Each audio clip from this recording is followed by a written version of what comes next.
যার কাছে আল্লাহর হুকুমের মূল্য আছে সে আসলে মুখের ইমানদার না, সে বুকের ইমানদার। ওই যে আব্দুল্লাহ ইবনুল মুবারক রহমাতুল্লাহ আলাইহি, আব্দুল্লাহ ইবনুল মুবারক ইন্তেকাল করার পরে, দুনিয়া থেকে বিদায় নেওয়ার পরে আব্দুল্লাহ ইবনুল মুবারকের বন্ধু স্বপ্নে দেখতেছে আব্দুল্লাহ ইবনুল মুবারক আল্লাহর জান্নাতের ভিতরে ঘুরতেছে। বন্ধু স্বপ্নের ভিতরে জিজ্ঞাসা করতেছে, বন্ধু সারা জীবন তো হাদিস পড়াইছ, মানুষকে দিনের দিকে ডেকেছ, আমল করেছ, এ কারণে সুখের জান্নাতটা পায়া ফেলাইছ।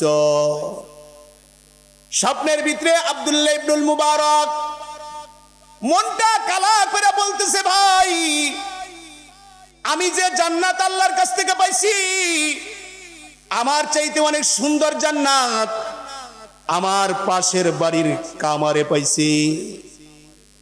এ কথা বলার পরে স্বপ্ন ভেঙে গেছে গা।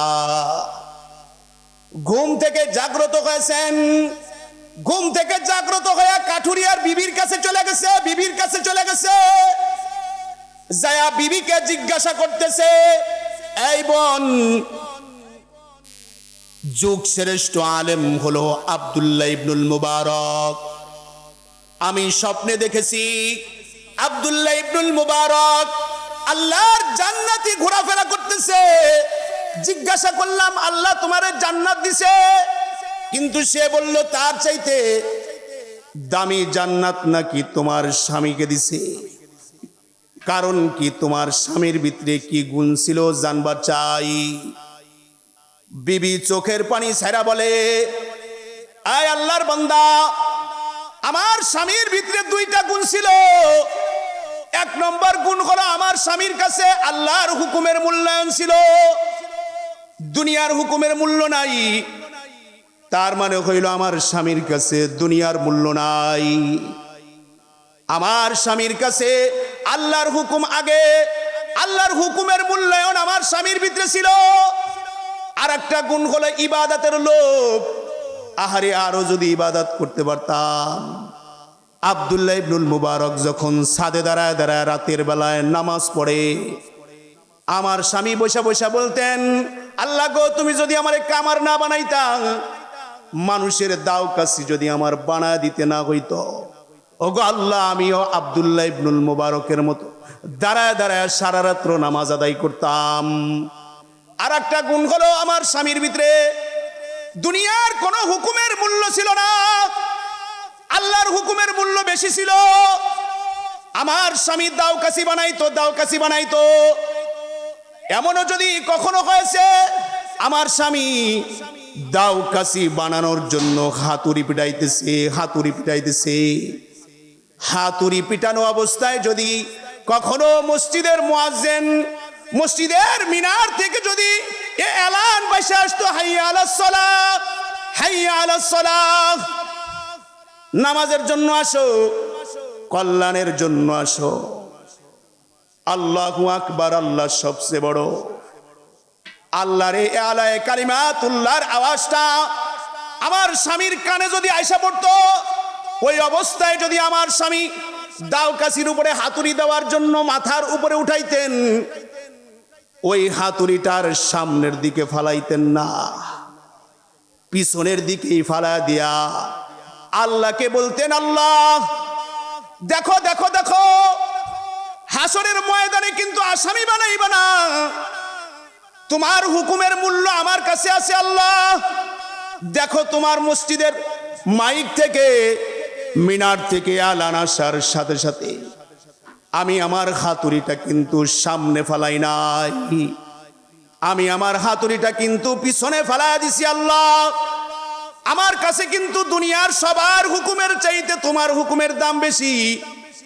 হাসরের ময়দানে কিন্তু দুনিয়ার মানুষ যেমন আমারে কামার বইলা ডাকে, হাসরের ময়দানে কিন্তু আল্লাহ তুমি আমারে কামার বইলা ডাক দিও না, তুমি তোমার বান্দা বইলা ডাক দিয়া তোমার জান্নাতের মালিকানা দিও। এটা হলো দুনিয়ার মূল্য নষ্ট। দুনিয়ার মূল্য তার কাছে থাকবে না। দ্বিতীয় নম্বর গুণ হলো ওয়াল্লিনা বা তুইলা দারিল খুলুদ। যার ইমান বুকে না যার ইমান মুখে না বুকে, তার গুণ হলো ওয়াল্লিনা বা তুইলা দারিল খুলুদ।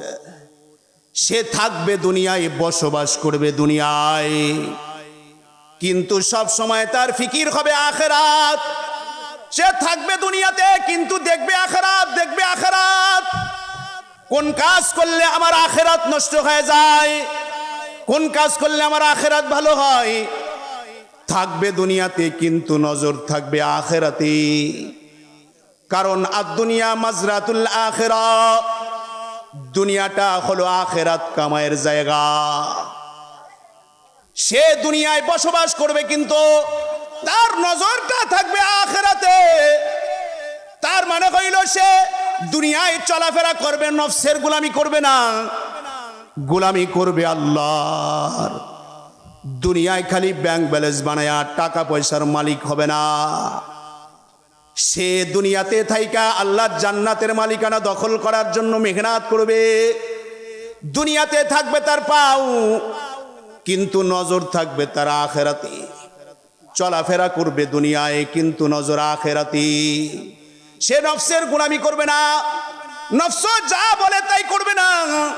ওই যে আল্লাহর এক বান্দা দিল্লি শাহী মসজিদের সিঁড়ির উপরে দাঁড়ায় রইছে, নামাজ শেষ করে দরজায় দাঁড়ায়া এবার উপরের দিকে তাকায়া বলতেছে, নিজের কলবের দিকে তাকায়া বলে, মাই তেরা